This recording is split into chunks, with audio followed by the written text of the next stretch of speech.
All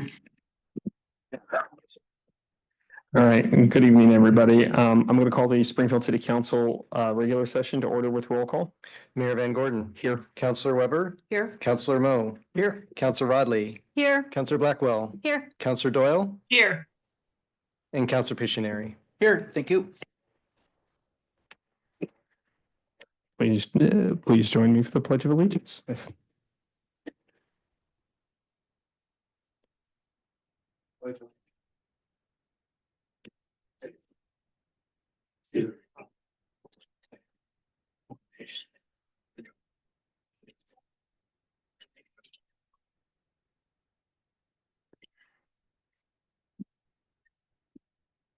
There are 2 times designated for public testimony this evening under public hearings and business from the audience.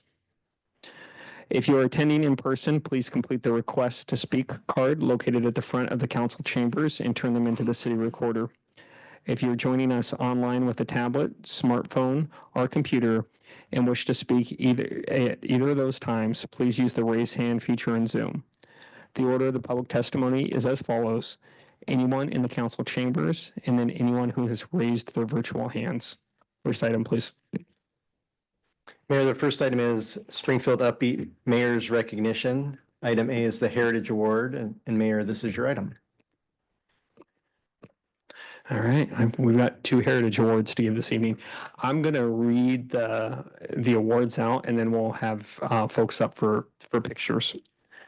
We'll do them both. So it's my pleasure to begin tonight's meeting by recognizing an important tradition in Springfield, the Heritage Awards. These awards are presented annually by the Springfield Historic Commission in collaboration with the Springfield History Museum Committee and are a vital way for us to honor the individuals and projects that contribute to preserving and promoting our city's rich history. The Springfield Heritage Awards were established to acknowledge the significant achievements in the stewardship of Springfield's physical and cultural heritage. This program celebrates those who've gone above and beyond in their efforts to increase awareness, appreciation, and support for our local history. These awards remind us that preserving our past is not about looking backward. It's about ensuring that the stories and traditions and the landmarks that define Springfield are carried forward into future generations.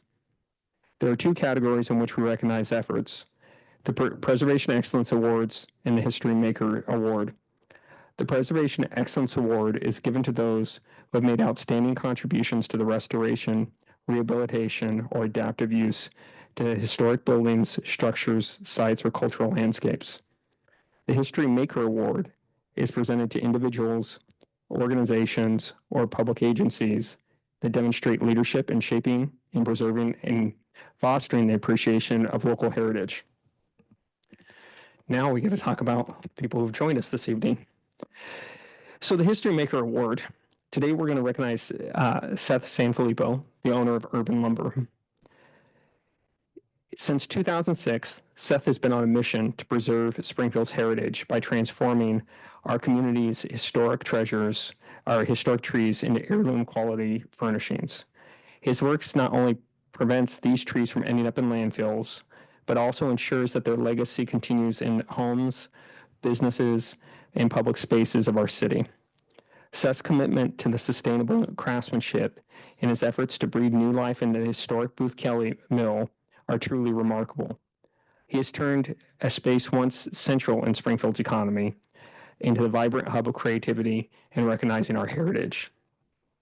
Whether it's leading the excavation of the Booth Kelly Mill Pond to uncover century-old logs or crafting iconic welcome signs that greet visitors to our city, Seth's work is a testament to his love for Springfield and his dedication to this community. Now, wait, hold the pause. I'm going to say something else nice here. If you go down Urban Lumber, it's probably one of the coolest places in Springfield. And 2 things that really just jump out to me is how traditional the furnishings are, right? And how they recognize what Springfield's history has been. But also, it's really at the center of economic innovation. So it's kind of a nice touch point between, business owners that we want to have and recognize in this community, and that grow our community, and also people that recognize our history. So please join me in congratulating Seth.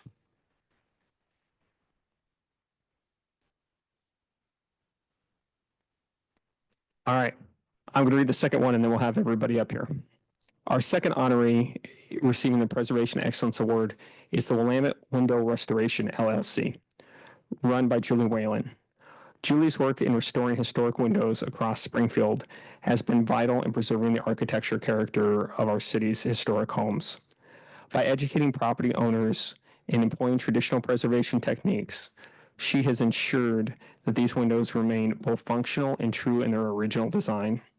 Her efforts not only protect the physical heritage of our community, but also keep alive the craft of window restoration, a trade with deep roots in our history.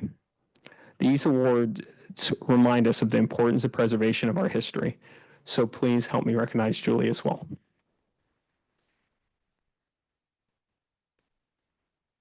And of course, the Willamette Window Restoration LLC.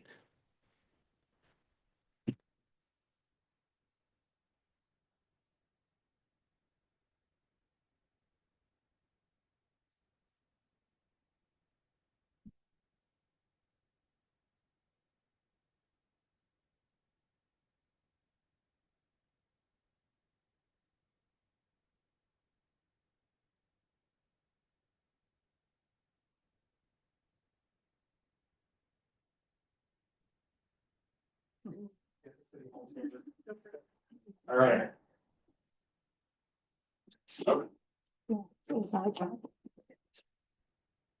Do you want to bring this up too? All right. Thank you very much.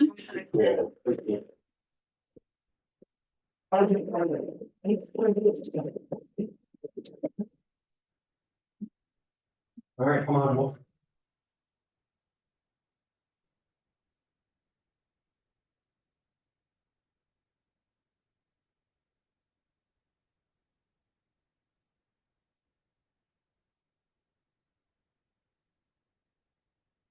The whole crew. Yeah, I saw it in there and I do recognize, don't forget the whole crew.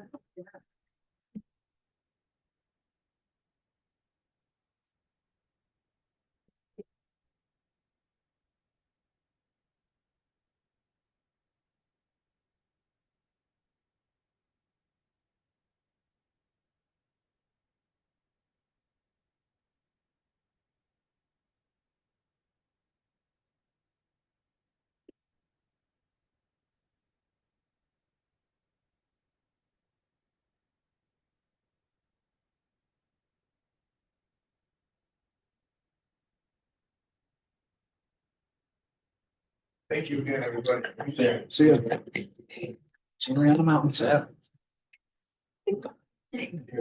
feel like there's a lot more walking in the new chambers. Gear steps in.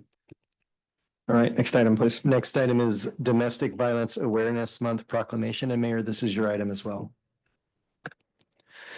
All right, I'm going to read part of the proclamation and then we'll have the folks from Hope and Safety Alliance up. Whereas Hope and Safety Alliance continues to provide safety, hope, and healing to domestic violence survivors of all genders through advocacy and support, and focuses on the educational prevention that has served thousands of people in Lane County for more than 45 years. Whereas too many Oregonians have lost their lives to domestic violence, we remember those women, men, and children who have died and are taking a firm stance in the prevention of domestic violence.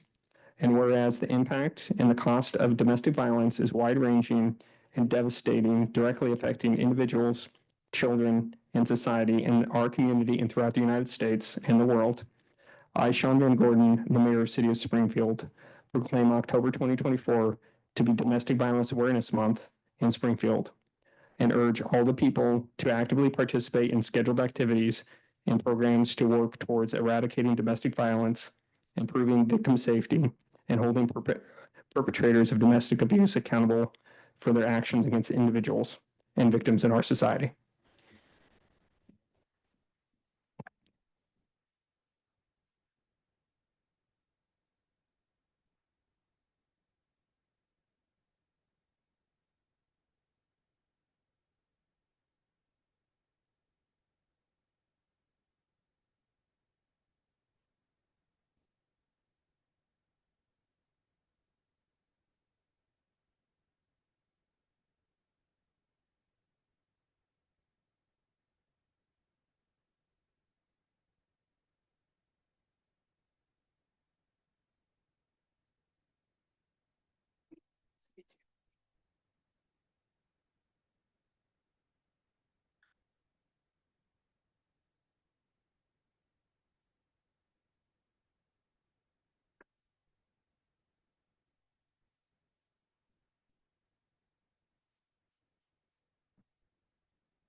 Next item, please. The next item is the consent calendar. I'd like to make a motion to approve the consent calendar. Second. Neil, could you call the vote, please? Yes, Counselor Weber. Yes. Counselor Mo.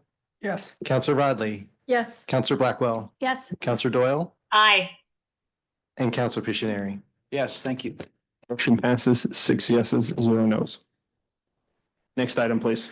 Next item is public hearings. You have one public hearing this evening, fiscal year 25 supplemental budget number 1. This is a resolution number 1, a resolution adjusting resources and requirements in the following funds: general, street, special revenue, transient room tax, community development, building code, fire local option levy, police local option levy, bond sinking, development assessment, capital, development projects, regional wastewater capital, street capital, sanitary sewer operations, regional wastewater, ambulance storm drainage, operations, Booth Kelly Regional Fiber Consortium, insurance, vehicle and equipment, and SDC administration. Jessica Mummy is here for this item.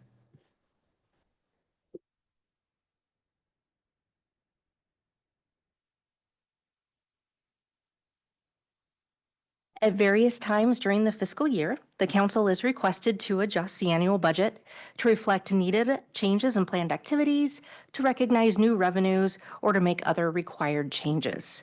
These adjustments to resources and requirements change the current budget and are processed through this supplemental budget process that are scheduled by the Finance Department. This is the first of 3 scheduled supplemental budgets for the fiscal year 25 budget. Supplemental budget number 1 is typically the largest of the supplemental budgets. This is due to the beginning cash adjustments and also the capital carryover for any projects that are still ongoing. And this year also, we're aligning the budget to expend the remaining ARPA funds that are required to be spent by December 31st due to the funding obligation deadline. Just a couple of highlights I wanted to share with you in this supplemental budget number 1. There's a $163,000 grant that's being received from the Transportation Safety Office at the Oregon Department of Transportation. This grant will be used to expand services to the Springfield Municipal Adult Rehabilitation and Treatment Court Program. And also, there's a little over $586,000 grant that is received from the Oregon Criminal Justice Commission. The grant funding for this will be utilized for proactive missions and to implement preventative measures to reduce organized theft in Springfield and neighboring jurisdictions by our police department. We're also recognizing the 2024 GEO bond for streets, that $20 million that closed in September. The funds have been received and projects are starting. And then finally, just a couple other highlights in the Vehicle and Equipment Fund. These items were purchased in fiscal year 24, but they had not yet been delivered. But I just wanted to highlight some of the vehicles and equipment we'll be receiving this fiscal year. We'll be receiving a vehicle for the Fire Marshal's office and 4 ambulances. We are receiving a water rescue boat for our fire department. And finally, purchasing 8 new police patrol vehicles. With that, I'll turn it over for questions. Are there any questions? Okay, then I'm going to go ahead and open the public hearing. I don't have any cards. Do we have anybody online, Neil? No one online for this item. I'm going to go ahead and close the public hearing. I'd like to make a motion to adopt resolution 1. Second. Neil, could you call the vote, please? Yes, Counselor Weber. Yes. Counselor Mo. Yes. Counselor Rodley. Yes. Counselor Blackwell. Yes. Counselor Doyle. Aye. And Counselor Pictionary. Yes, thank you. Motion passes 6 yeses, 0 nos. Thank you. Thank you. Next item, please. Next item is business from the audience. I have one card this evening. It is Maria Maragni. Thank you. Come on up, Maria.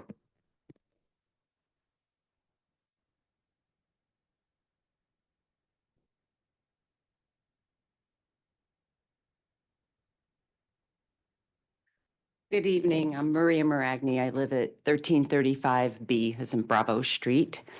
I last spoke to the council on September 16th regarding problematic issues in the public right-of-way, commonly known as Transient Alley. It's located between A and B streets. It's bordered by 12th and 14th Street, and it adjoins my property. To follow up with you, the situation has improved. And on behalf of my neighbors and myself, I want to thank everybody who has contributed and given support to this positive turn, especially the responders and those from specifically the police department and the Department of Development and Public Works. It is appreciated.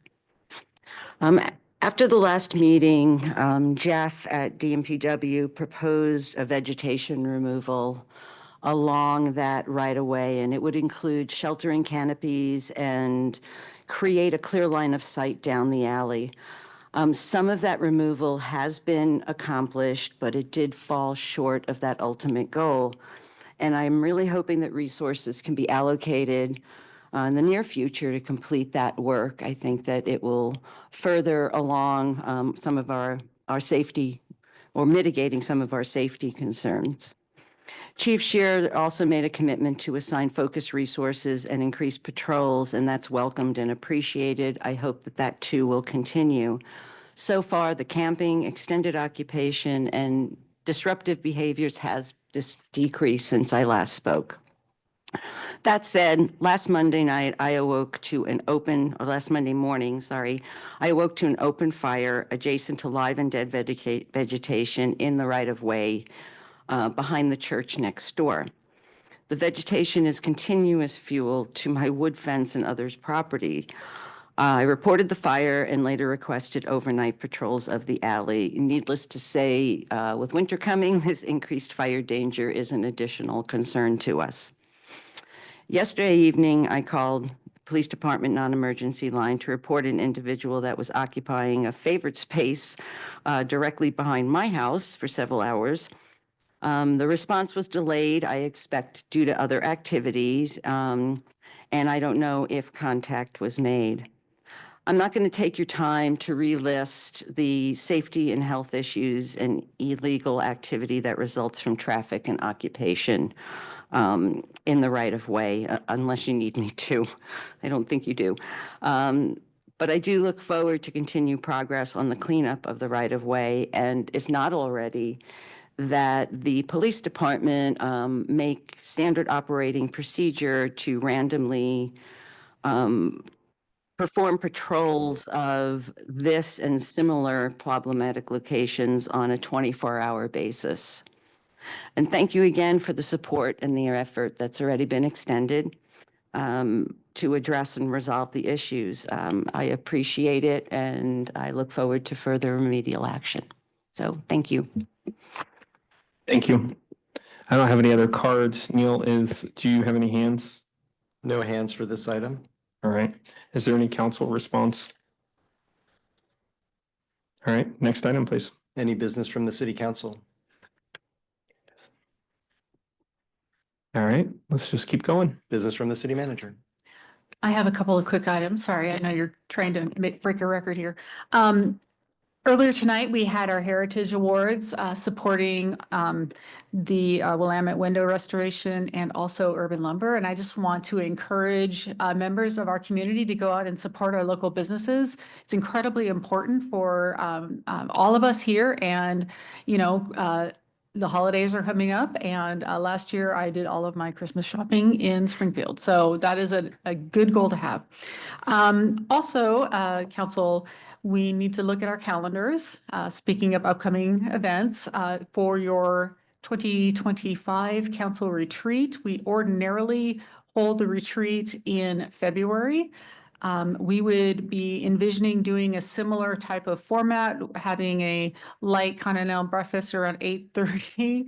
And starting around 9, having a working lunch ending around 1. So, I think what we would like to do is maybe have Allison send out a doodle poll to see your availability. Apologies about a Saturday. Yeah, I know. Council Pictionary, you look too. You're like, I'm good. All right, that's Can we good. find some, something for Counselor Pictionary to do that Saturday? It doesn't have to be here. And that is all I have. Thank you. I appreciate folks' patience as we schedule the retreat. We're going to do the same thing we did last year, which is once we settle on a date, it's not moving. That's why we're getting the date out a little bit early. All right. Any business from the city attorney? No business, thank you. All right, we are adjourned. Thank you, everybody.